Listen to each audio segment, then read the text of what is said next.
Here with Broderick, Chavez, and Rawdon. Rawdon's coming all the way from Sydney, and we've got Broderick even further down out in Delaware from the United States. These two guys are going to be running multiple seminars through Australia in March during the Arnold Classic time. So today we're basically just going to go through some topics of things that they're going to be bringing up. We've had a few questions through Instagram that we'll go through, and we'll just sort of kick on and see where we go from there. So, welcome everybody. And we're going to jump into the first question. So what we've got is a question on training. We'll actually shoot this one over to Rawdon. So training phases, what would be your determining factors on where you would start a client in a training phase? So say first time client that's come to you, what would be the determining factors for them? Okay. I guess the first thing I would clarify is the demographic I typically work with are intermediate to advanced trainees. So let's assume, so we understand the type of person I'm dealing with, or the athlete I'm dealing with, is they know how to train. There's no injuries, so I don't have to really prehab anything.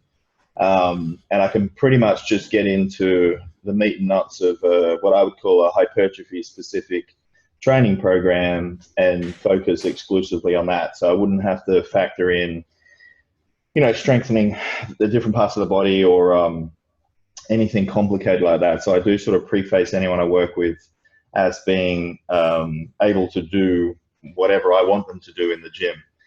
And with that said, what I would do to influence my programs, I basically, because again, these guys and girls are getting ready for a physique competition, be it on stage, or if not a physique competition, it'll be a professional photo shoot. So it's purely an aesthetic driven end goal. And with that in mind, I then pretty much look at what parts of the body they actually need to work on to make them more aesthetic and more competitive on stage, to the point where, I might actually reduce emphasis on certain parts of the body as well to provide a more balanced physique when they step on stage, because a more balanced physique that you and Broderick will, and your listeners will know, is a more competitive physique, rather than having a really good body part and overemphasizing the weakness of the other body part. So that's pretty much where I would start. I would actually look at the individual. I'd get their feedback as well, and find out what they think they need to work on to be competitive.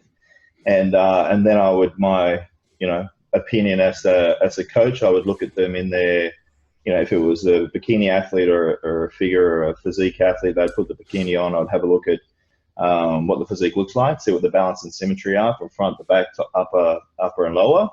And then that is what would influence where I would put volume in the first block of training. And then where I would start with volume and that type of stuff. That can be questions if you want me to elaborate, I can, but that's pretty much where I would start for the initial phase of programming. Anywhere from 6 to 8 weeks, typically 8 weeks, I like to run a hypertrophy specific program, and the volume would be divvied up according to where there needs to be the most hypertrophy, because there's a dose response relationship between volume and hypertrophy, and you need X amount of volume to drive hypertrophy, and I would emphasize more volume to parts of the body that needed more hypertrophy and less to other parts that didn't need as much hypertrophy. The frequency you're probably interested in, I would run like a generally first phase of programming, just twice a week frequency. I think that's the minimum you want to look at per body part, that is.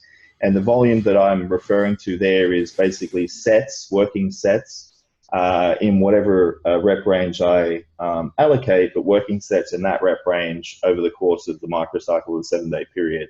I know Broderick has he'll have a slightly different spin on it, and he likes look at a total volume mark, how many sets the individual can actually do over a given period, whereas I look at X amount of volume per body part, and whatever the total is combined is what it is. I look at the in terms of like body total parts. poundage. Say again? In terms of like total poundage of weight? Yeah, I mean, fundamentally, you'd drive more tonnage to parts of the body that needed more hypertrophy and less tonnage if you want to look like that. But looking at just sets taken to the correct, following the correct parameters for the sets, meaning sets that were low repetition sets would not be taken close to the point of failure, and then sets that were high repetition work being taken to the point of failure to drive hypertrophy at both ends of the spectrum. That's generally what I try and do with my hypertrophy programs, and we can elaborate on that. But yeah, so that also reflects total tonnage, but like not getting too complicated. Just think working sets, more working sets to parts of the body that need more hypertrophy and less to the body parts that don't need as much hypertrophy. And the other thing that I would do, Richard, is prioritize those body parts to be first in the sequence on the day. So unlike some traditional programs that might have, always have a big back squat or a deadlift first, and then, the less, seemingly less easier exercises thereafter, I would purely program based on that initial goal, which was aesthetics and balance. And if the medial delt is a priority for that individual, then they might start the workout with, lateral raises or something like that. Or if their carbs are a priority, they might actually start with carbs, because there's, always some degree of neuromuscular fatigue as the workout goes on. And, to put these body parts later in the sequence may mean less hypertrophy over time. So first in the sequence, and then volume where it's actually needed to drive hypertrophy would be what I would look at based on what the athlete actually needs to be more balanced and symmetrical to be competitive on stage. Okay. So a lot of prioritizing, making sure that you're hitting the muscles that we need to bring up, get the client looking the most symmetrical, the best they can. Yeah, pretty much, yeah. And you said Broderick might have a slightly different opinion on this, so absolutely. Broderick's thoughts. Well, I don't know if you want me to go through pretty much like everything Rawdon did, but in a super capsule version, I actually agree with every bit of it. It's just it comes down to degrees and flavors. Keep in mind, one, I essentially only work with elite level, bodybuilders and physique athletes. Two, I work with athletes, which, I use the word athlete associated with bodybuilders, and really that's not true. I actually work with athletes, speed strength athletes, track and field. And the concept is exactly the same. You do a very detailed assessment of what their strengths and weaknesses are, and then you determine programming from there. But also something that Rawdon didn't mention is, and the reason for that is he's almost exclusively a prep coach. So people come to him at the beginning of prep time, pretty straightforward. Opposite to that, I take people at all points in training. I'll take a track and field athlete in the dead of off season to give them strength and power that they can later apply to speed, or sometimes I'll take a track and field athlete literally the weeks before an event. So it's very conceptually different based on, where they're at in the paradigm of things, both in their advancement, their physical potentials, and then their calendar year, their strategy, and sometimes even multi-year strategy. So with athletics, sometimes the ideal thing to do now for this contest is not actually the ideal thing to do for this contest, and this one's more important. So you actually have to dumb things down, and kind of it's a little bit. I don't want to. I sound like I asked and say it's more complicated, but there's more moving parts than just eat less food, do more volume, get real thin, get real lean. There's unfortunately more moving parts. Absolutely. And then also secondarily, keep in mind, I am notorious or otherwise fairly well associated with drug use, which comes into things and changes paradigms even more. But I think actually what you were really directly referring to is Rawdon's kind of volume concepts.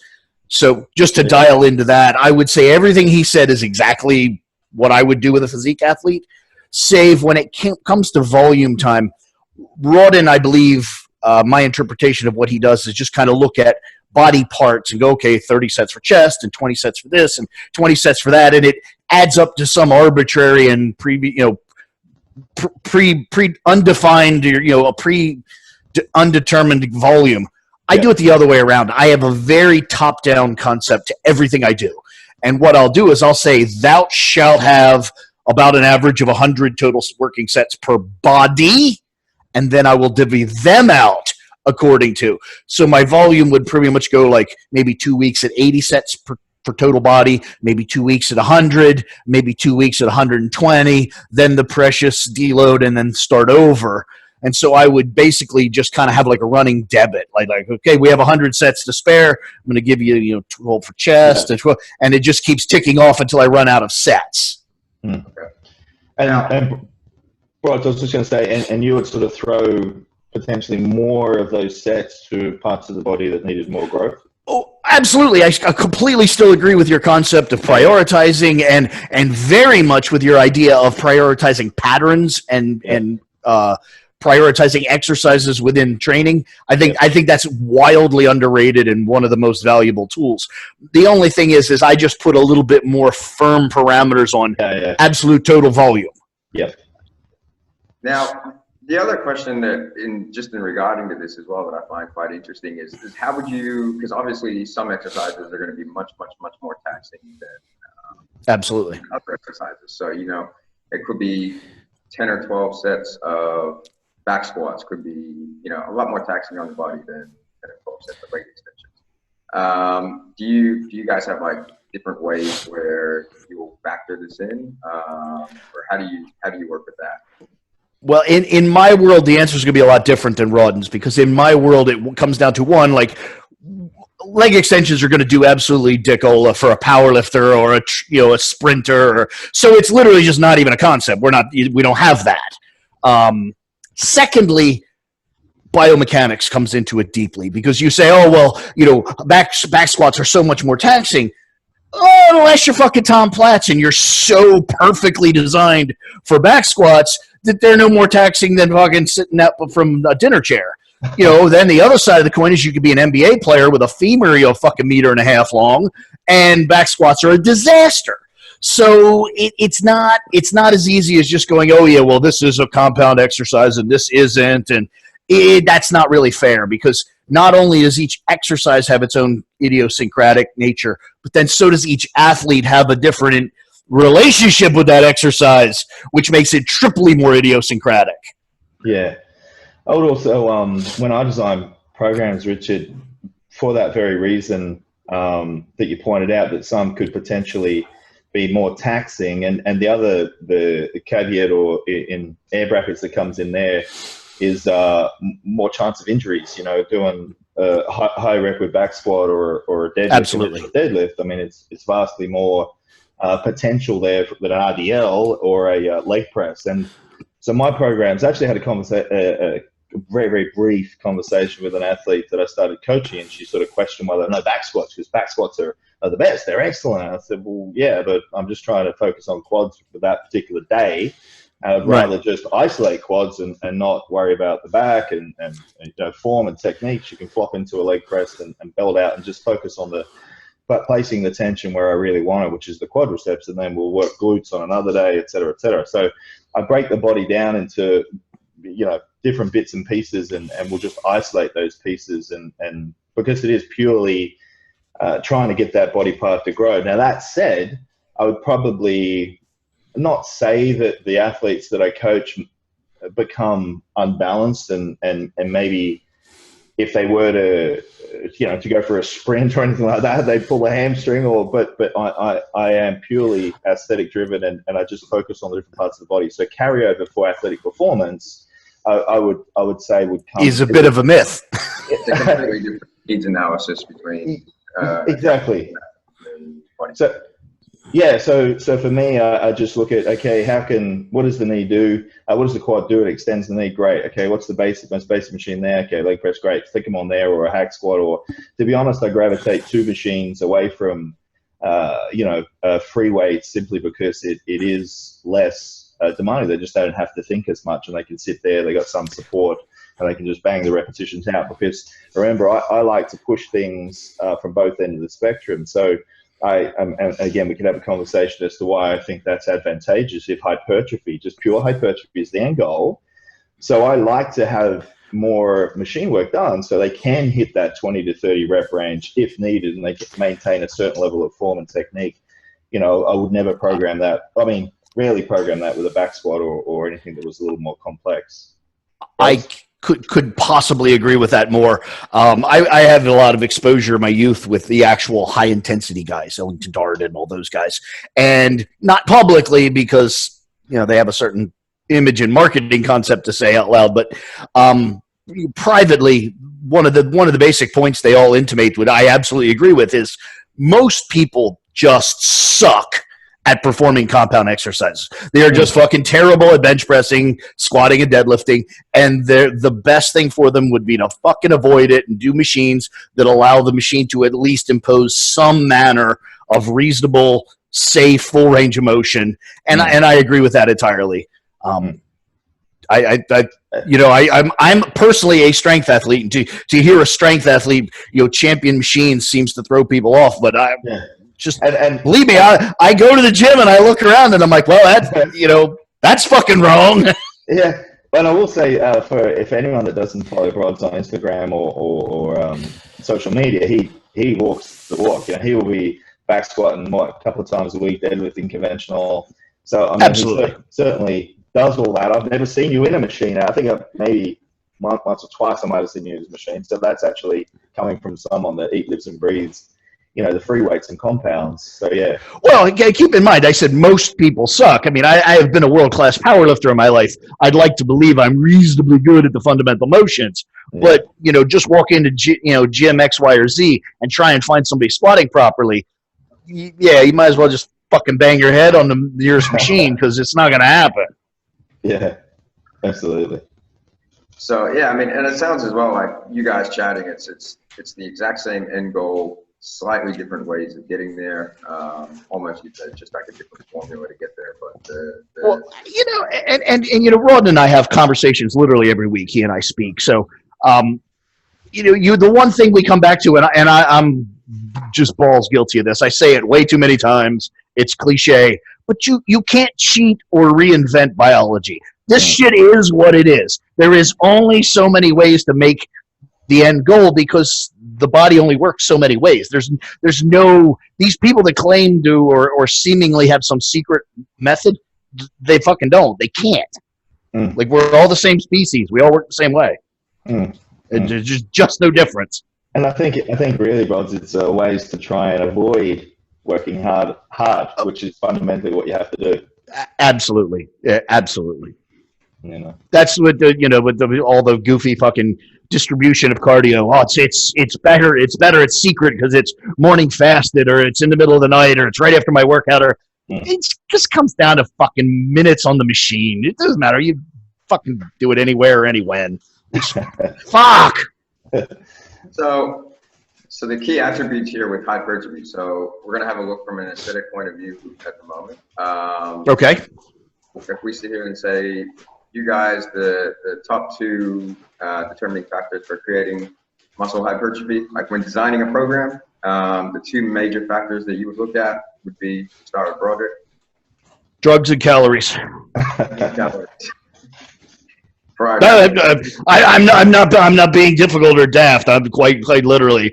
I mean, look at your average pro. They train like fucking imbeciles. They don't do full range of motion. They don't know what muscles they're training, but they have the drugs and the food covered, and they're fucking gigantic. You're not wrong. Well, there you have it. See that? Well, maybe I'll jump in and then talk to people about natural athletes. Yeah, I think that's tough for me. But Brod's will be able to chime in when he sees where I'm going. I think I mean that's to only point out two things. It depends what aspect of hypertrophy training or hypertrophy you're looking at. If it's mechanics wise, how you should perform sets. I mean, that's one thing we could certainly discuss. But let's assume big picture, fundamental. The athlete's sleeping, calories are set where they need to be. A surplus, not in a deficit, although hypertrophy can still occur. Sleep's good. Hormonally, not exogenously, Brods, but endogenously, they've got sufficient testosterone. Maybe a little estrogen converting GH to IGF-1, and everything's good. So if that's what you're saying, and then what sort of training parameters, I think, to name a few, I think full range of motion for hypertrophy, I think that's something Brod's just pretty much said it just then. I think that's something that often gets missed and gets missed when the athlete progresses over time. Like you see people, everyone knows progressive overload needs to occur over a certain, over time for adaptation to continue occurring. And often, progressive overload in weight will be applied, which I think is fantastic. And I think it's the most quantifiable return on investment, seeing starting somewhere, finishing somewhere with the same range of motion. Then shit, neuromuscular system upregulated for sure, but more often than not, it's going to be a morphological adaptation, a growth of the actual muscle that's contributed to that strength over time. But if you reduce range of motion, then you're comparing apples with oranges. So I think range of motion is absolute, and whatever your range of motion is, then it should stay throughout the mesocycle. And for some, it might be shitty with certain movements, but I think keep that static. And then outside of that, I think from a set design or repetition perspective, what actually I think drives hypertrophy, I think there's two key fundamentals, and there are other factors for sure. And one that I think more are saying that exercise-induced muscle damage sort of occurs as part of the process, but to focus on that by doing training sessions designed with a lot of forced negatives, or super slow eccentrics, or heap of drop sets and stuff like that. I think that might not be it may well work, but I don't think it is the best investment of time trying to focus on muscle damage. Muscle damage occurs. They've proven that. That's cool. But just accept that it occurs and then focus on a few other things that I think are a more worthy investment of your time. And that is driving, like I alluded to earlier, driving volume. So the sets that we're allocating over the course of the week, and it doesn't have to be a week. It could be, from microcycle to microcycle, or you could do that undulating periodization model where you might do a higher rep block and a lower rep block. I mean, all of them are fundamentally doing something similar. I like to do it in a microcycle. So a 7-day period in every program, I like to undulate intensities. But they've sort of shown that heavy loads, we know that. I think there's not a person on the planet that would disagree that heavy load is a great investment of time, lifting heavy load for a certain amount of volume. And then at the other end of the spectrum is light loads, where you get similar anabolic signaling from a lighter load taken, like I mentioned earlier, to the point of failure.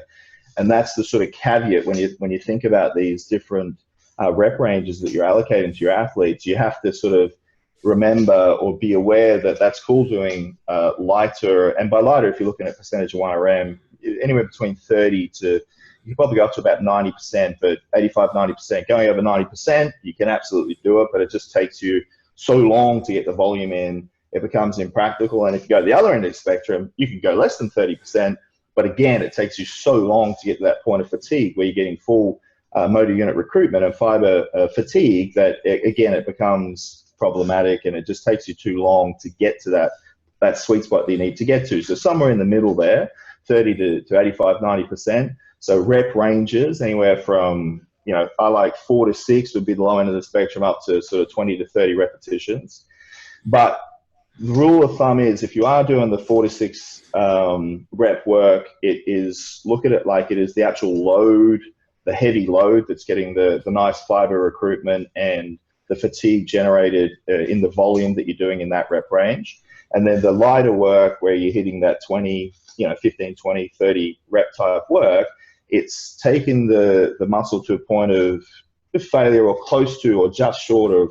If you're looking at reps in reserve or reps from failure, you're looking at sort of 1 rep in reserve, or even hitting complete failure at times in that rep range, because then you get full fiber recruitment. You fatigue the type 1s initially. They're fatiguing with the high rep work, and then when they can no longer contract, the big bastards, the type 2Bs that are more conducive to growth, they kick in, they do the last few reps. So it's actually the last few reps that are the beneficial reps, and they only occur when you get close to that point of failure.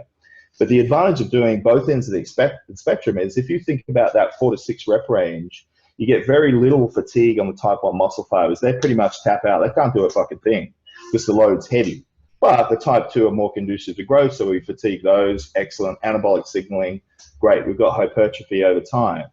But the other end of the spectrum, we actually get to fatigue those type 1s that, albeit are not as conducive to growth, but hey, we're talking about how do we get maximal hypertrophy, a pure aesthetic perspective, and that can be advantageous in that you may well get a little bit more growth because you actually took the time to fatigue those type 1 fibers before you got the full fiber, muscle fiber recruitment, the high threshold bone units kick in at the end. So you're getting almost the best of both worlds.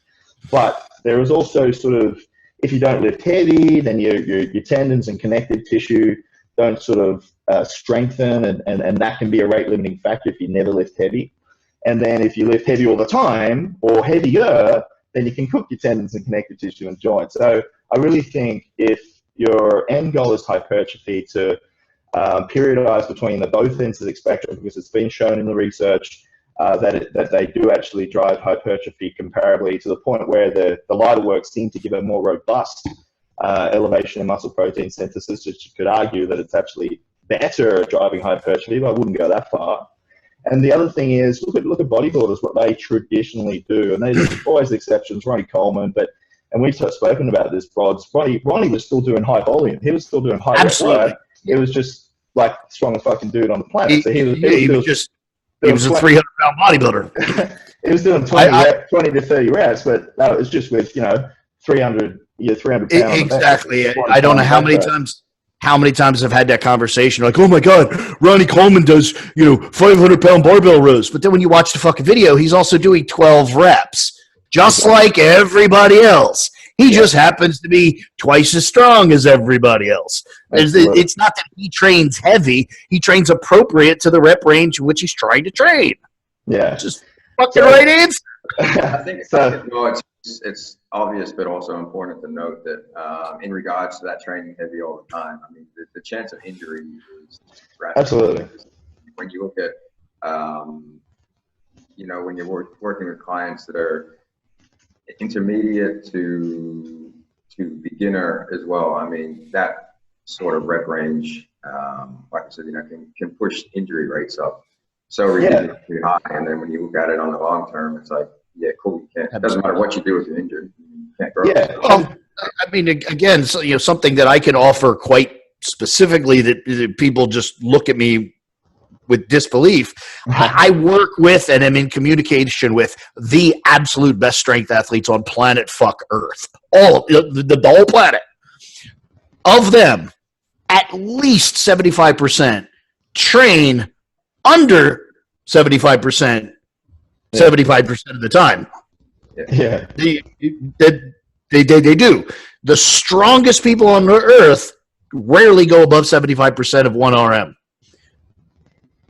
Yet we have bodybuilders trying to do it all the time, and they're wrong. They're just fucking wrong.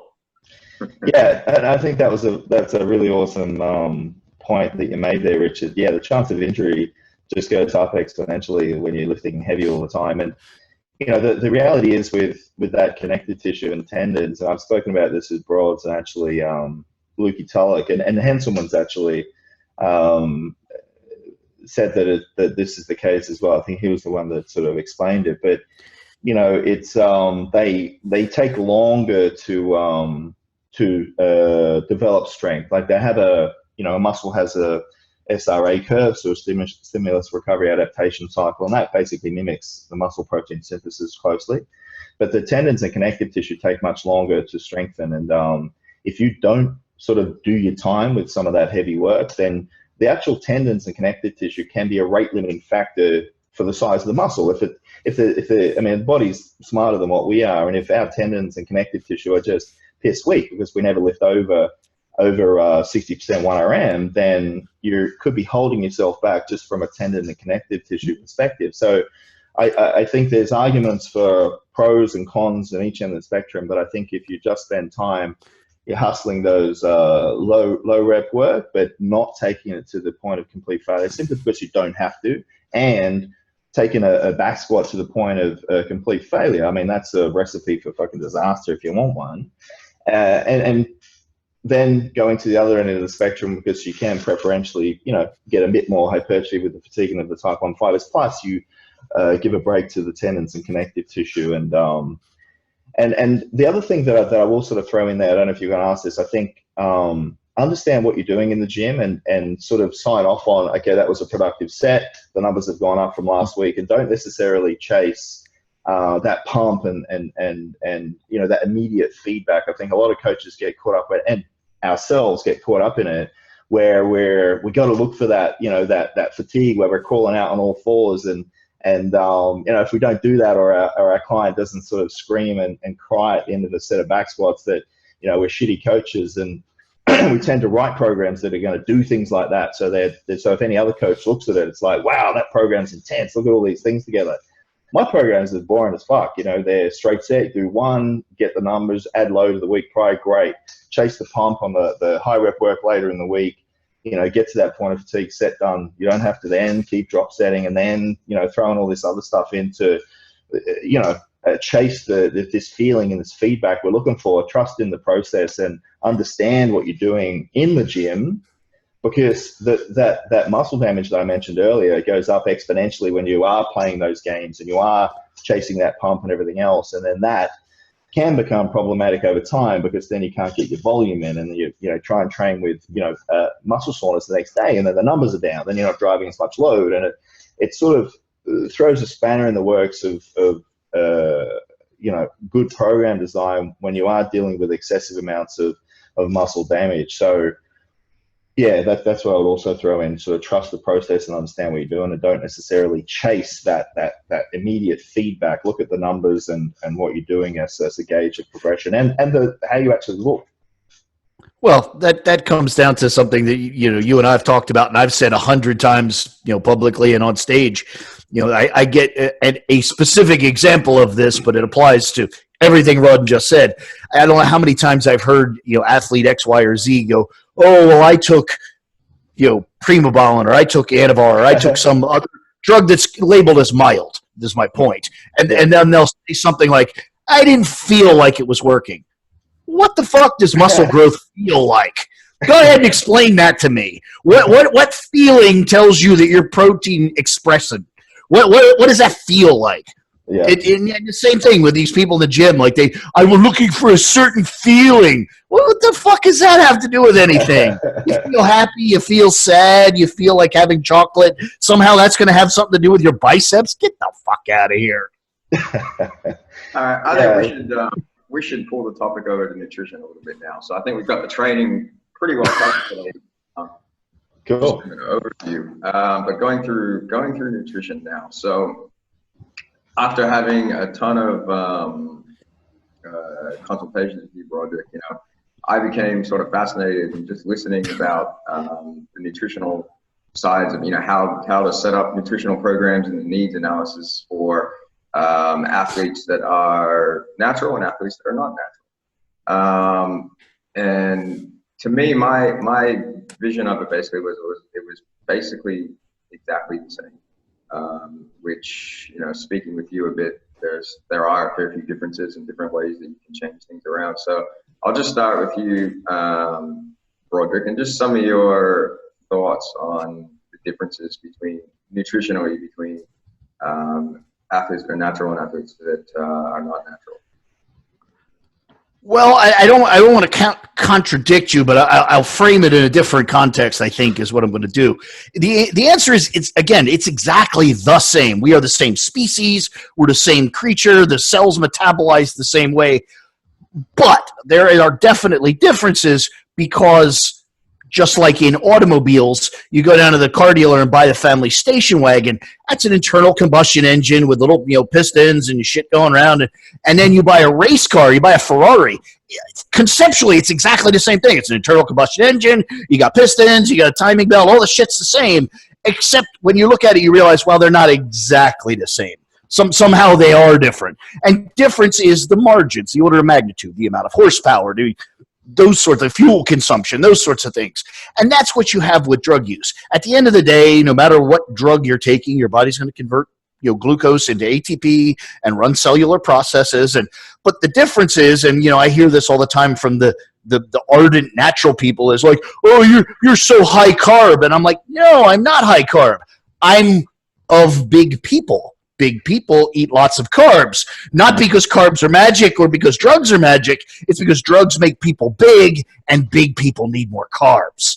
So it's all an order of magnitude predicated on the outcomes destined, determined by each factor. But I mean, it's still the same thing. I'll take athlete and I'll use a coefficient. You weigh, well, I almost said 100 kilos, but if I'm talking to natural people, okay, you weigh 67 kilos, and then I would multiply their body weight by 3 in the case of naturals. By the way, the biggest difference in all this is actually nitrogen requirement.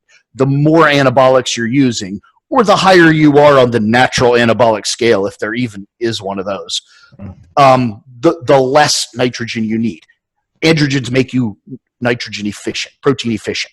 So a true natural would need about 3 grams per kilogram. A true drug user would need about 2 grams per kilogram.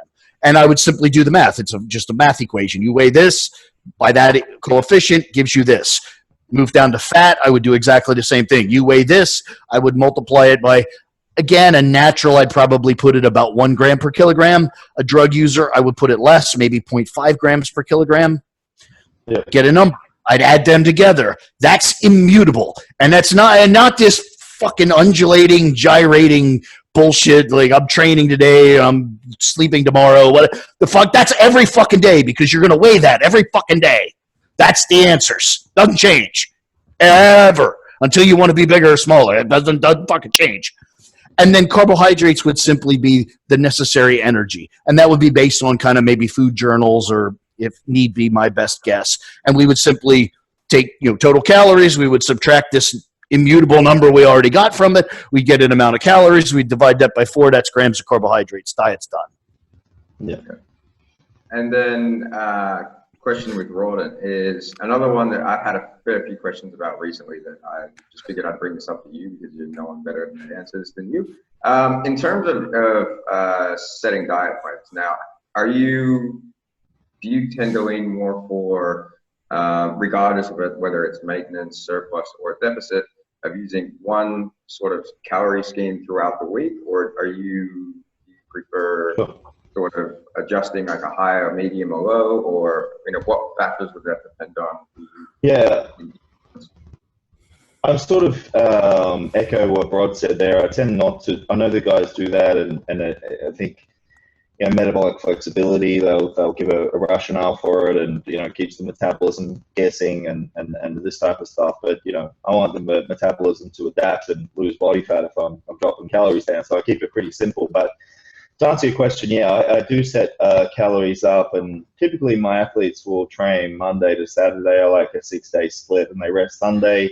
And when I do rest Sunday, I agree with Brod's. Protein stays the same between all the meals. So I design a nutrition plan. I allocate protein. Or I'm not a nutritionist, so these are just recommendations for my athletes. It's up to them whether they choose to follow it or not. But yeah, I'll design a nutrition plan based on I use the Harris Benedict to work out their calories. Brod's works scale weight, and he has his ways to work out calories, and I think it's 30 to 40 calories per kilo body weight or something like that.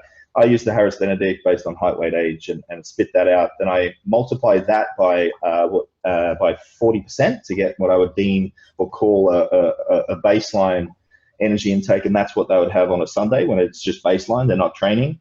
And I know Brods likes to keep calories the same all the week, and I understand his logic. Well, they're recovering on Sunday, so they still need plenty of calories, but there's still plenty of calories on that day. And then the rest of the days which are training, I will multiply that number by 30%. So if that number was, say, BMR was whatever, and I multiply it by 40%, it gave me, say, 2,500 calories. Well, that means on Sunday they would eat 2,500 calories, but then on Monday to Saturday, they would have 30% on top of that, which would be 3,250. So that I allocate basically for the training, that individual got 750 extra calories on a training day. I would be similar to Broderick. I would say anywhere from protein-wise, I would set protein up first, then I would set fats like Brod's, and then the rest of the calories basically are carbohydrates. The protein requirements, I would generally, for natural athletes, again, close to Broderick, I'll go 2 to 3 grams per kg body weight, which I think, if you and mutual friend of both Broderick and myself, Dr. Mike Israel, I think he's around 2.2. He likes to 2.2, 2.4, but 2 to 2.4, I think he likes to have it. But just a nice 2 to 3 grams, and that for me is everything. So amino acids, trace protein in carbohydrates, trace protein in vegetables. That's a total combined, so animal meats plus everything else is that 2 to 3 grams per kg body weight. Now for enhanced athletes that I do work with, again, I don't have the experience by any stretch of the imagination that Broderick's had, but I tend to throw it up a little higher. And the rationale there, which Broderick, I think, acknowledges, but at the same time feels that nitrogen retention offsets that, is that the muscle protein synthesis can be elevated much higher with that anabolic signaling and a high level of androgen. So even though the nitrogen retention is greater, the theoretical ceiling for MPS can be much higher. So I like to err on the side of caution and allocate a higher protein intake for any athletes that I that consult and that are using exogenous supplementation. But generally speaking, 2 to 3 grams or 3 to 4 grams, and then fats. Absolutely agree with Broderick there. Tend to be, yeah. I used to be much higher. I used to throw fats up pretty high, but after talking to Brods and putting it into practice, and had a lot of athletes, and they seem to be just fine on 40 grams of fat a day. So on the Monday to Saturday, when it is training focused, and I want the emphasis to be on protein, absolute. We all agree that that's the number one requirement. And then the carbohydrates, I put fats quite low, 0.5 grams per kg Monday to Saturday, and then the rest of the carbohydrates, which frees up quite a few calories for carbohydrates. And then on the Sunday, I like to offset that, and then I will take fats higher, 1 to 1.5 grams, to bring carbs down a little bit on the Sunday, simply to get a variety of fats in over the 7-day period. So look at a big picture. Okay, over 7 days, if we're taking the fat that I allocated on Sunday, then divide it up, then it is probably closer to that, 1 gram per kg body weight on average over the week. But it sits a little better with me putting a variety of fats, so more unsaturated, some saturated, polyunsaturated on the Sunday. And particularly with, I think that's important. And again, a demographic that Broderick doesn't even know exists, but they do, Brods. People do train natural. And they get great results, albeit that's pretty much genetics that dictates whether they do or don't. But anyway, truth be told, some do get great results. And whether they're actually natural is debatable. Let's just say they're, the guys you work with are honest, and maybe some of the natural ones aren't so honest. But let's assume they are actually natural. With the androgen side of things and hormonally, and although Brods will probably say, 0.5 grams is more than enough for all that. Again, err on the side of caution. I do like to put the fats a little higher with the natural athlete, so that Monday to Saturday, I might sort of 0.5 up closer to 1 gram, which is what Brods had said as well. But then on the Sunday, I'll focus on getting fats a little bit higher, depending on where the calories are at. And my nutrition programming, the calories over a 7-day period, I know Broderick, I think every couple of weeks, or basically he will change calories when they need to change, whereas I'm a little more vigilant and a little bit more proactive, and I'll do something on a weekly basis to keep the athlete involved in the process. But I think in 7 days, we should be able to see something happening. Over the space of 6 to 8 weeks, it's probably the same as what happens with Broderick or yourself or whatever you do, but I like to do it in 7-day adjustments. So yeah, that's pretty much my nutrition program design. Like a big variety of vegetables with every meal. I go for athletes, gluten-free, dairy-free. I just keep it simple. I don't necessarily think the gluten is the devil or dairy is the devil. I just err on the side of caution, just trying to sort of limit as many variables as possible while still providing some nice variety for the athletes. And as far as I'm concerned, they're in a preparation so they can sacrifice a few different food groups. And also choose low FODMAP vegetable choices, again, just to try and eliminate any issues to the digestive system for a physique athlete getting ready for a show. Gen Pop, completely different. They can have far more variety in regards to food choices, and if they tolerate gluten and dairy, go for it. But that in a nutshell would be my nutrition program design. Yeah, I'm personally gluten-free intolerant. Gluten-free intolerant. You have to have gluten every day. Absolutely. There's nothing wrong with that. Now, just to quickly go there, because we went through this the other day, Broderick, as well. Just want to explain the reasoning why, for both of you guys, that the advanced athletes, so with carbohydrates, obviously their intake has to be higher because they're bigger, they have more muscle. What's the reasoning behind having the lower fats as an athlete?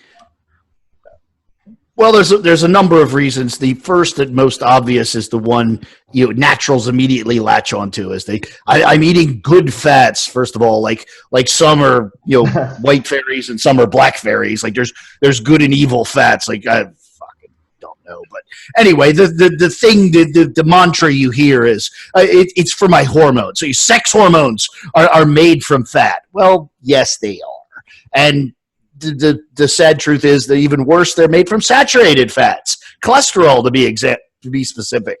So yes, a true natural athlete that is manufacturing an normal to inordinate amount of sex hormones would need an ordinate to inordinate volume of saturated fat. That's accurate. The reality is in my opinion, that doesn't play out. Most of the time, as natural athletes raise their training volume, their hormone levels decline to nothing, and that whole argument's kind of moot. But in a perfect world, if you really wanted to do the slide rule math, a natural athlete needs a certain volume of saturated fat to manufacture these precious sex hormones, whereas me and my people would just run out to the store and buy some, and theoretically, we need approximately no dietary fat, which is impossible. So the 0.5 grams per kilogram works out rather well. So we almost end up looking at you don't at all want to, or not that you don't want to, but it's not a requirement to add in the nuts, oils, things like that. Absolutely not. Absolutely not. I mean, there's reasons to add them. Again, don't misunderstand me. There might be reasons to add nuts. They're delicious. They fit a certain niche. They have zinc. I'm not denigrating nuts as a food or avocado or any other thing, but I'm not. If you ever see it introduced into a diet, it's not because I want the fucking fat. I mean, fat falls out of the fucking sky. Have an extra, have a different cut of beef, and you've got all the fat you need in the universe. So no, I'm not adding foods for their fat value. That to me is ludicrous. That's I don't even know what that's like. I can't even think of an analogy. It's so silly to me.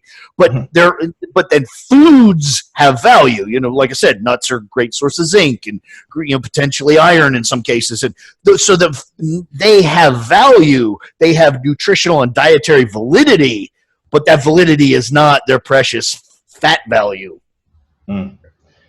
If I could add one little thing there is, and this is probably not what you expect coming from me, but keep in mind, I am a biologist. I'm trained in biology, and nuts, for instance, are incredibly valuable for their fat content in the third world, in starving countries. It's the reason why we ship peanut butter to Rwanda. It's because you can get a lot of calories in a small temperature stable container. You got to send a shitload of rice to feed a country. You only have to send half a shitload of peanut butter to feed a country. So there is some confusion there. The World Health Organization prioritizes fats, and they're not wrong. They're just not dealing with athletes. They're dealing with starving children. It's a whole fucking different thing. Yeah. But these, vegan fucking do-gooder yippee-doos fucking misunderstand, and then they think I'm the devil because I'm telling them fat's no good. And meanwhile, they're fucking fat white people with an iPhone. And I'm like, yeah, it is fucking for you, you nimwit. I think fats, Richard, and you probably agree. I mean, you work with a lot of athletes yourself. I think fats are that macronutrient that arguably we don't probably need as much, like Broderick said, from a hormonal perspective, yet that's probably the reason that we do include fats all the time. It's like you got to produce androgens and sex hormones. You got to keep fats high. Females with a menstrual cycle, but the reality is, that 0.5 grams to someone that is, 100 kilos, 50 grams of fat, and you get that, like Broderick said, through trace amounts pretty easily. I do supplements of polyunsaturated, some omega-3s. I do certainly put some fish oil or krill oil in there, so I think, it pays to put a little bit out, and there's plenty of robust research to say that's actually advantageous. But and I don't disagree with you, but again, clear your mind. What is that? I mean, if you're going crazy with the fish oil, what are you taking in? 6 grams? Yeah, 3 or 4 grams. You know what I mean? Like it's context. Like you could say how important it is, but you got to put a quantified number on it. And absolutely. And if they're having plenty of fish generally or seafood, they're going to get plenty of omega-3s or avocado, and some of the nuts have omega-3s as well, as you know. But I think it's a macronutrient that, like I said, we can probably get away with less, and I don't think it has an acute impact on performance that carbohydrates will have. And if remember our demographic that we're all talking probably about here, negative. Well, and potentially, but our demographic athletes, I think you are going to see multiple levels, even if it's even if it's just forget everything physiologically that could be doing and undoubtedly is doing, but a psychological. I know when I take carbs out pre training when they're dieting, it's like, oh my god, I've got no dude. You got like another 300 or 400 grams after training. They're going to be there the next day when you load glycogen. It's cool. You're going to be okay. But even just psychologically, so I think there's many reasons why gravitating toward carbohydrates when, again, my demographic, big 2-hour-long workouts, plenty of volume, high reps, glycogen depleting sessions, et cetera, et cetera, et cetera. And on top of that, like I alluded to initially, it's a macronutrient that, if any, rarely does an athlete binge on carbohydrates. They'll go and eat a big bowl of rice. They cook it up and sit there eating rice. But nuts and peanut butter and all these good fats, they will if that's in the cupboard, man, that if they're going to gravitate towards anything, that's what's going to go in. And like Broderick said, a tablespoon of peanut butter, you got a couple hundred calories. A heaped tablespoon, a couple of those, and you've blown your calories out for the week. So I think for that reason, when they're dieting, I just sort of take it out of keep it low and like I said, move carbohydrates around. I think it's a much a better return on investment, and for multiple reasons. And this, I'm actually ashamed of even going to say this because I don't really put a lot of credence in my ability to be touchy-feely and actually deal with people's concerns. But I will say this, a lifetime of doing this, people across the board, probably myself included, though I'm probably less than others because this is in my head all the time. People notoriously and just blatantly misestimate their fat intake. Absolutely. And because of that, I consistently tell people a lower number than I'll sell them, 0.5 grams per kilogram, which is, in many cases, 100-kilo athletes, 50 grams. And in my head, I'm knowing they're actually going to get 70 or 80, which I'm still okay with. The target is 50, but the reality is not. So I am guilty of that sin. Yeah. I think that goes with all the macronutrients pretty much. What you actually fat worse than any of them though. I don't know how many times people will tell, I eat an incredibly low fat diet, and then when I look at it, it's fucking peanut butter and avocado and whole eggs. I'm like, Jesus Christ, like no, you don't. No, you fucking don't. Yeah, very true, very true. Okay, I think as I said today, we just wanted to go through a couple of questions of training and nutrition, which I think we've done. I think we brought out a lot of really good points that we can expand on. Absolutely. People get confused and angry. Yeah, it's a podcast without a couple of Broderick rants. Exactly. It's just not the same. Always. So basically, Broderick and Rawdon are looking at coming out to Perth. May, I believe, was on the Wednesday. We were sort of just penciling in. Nothing's confirmed, but yeah. So the Wednesday after Arnold, so it would be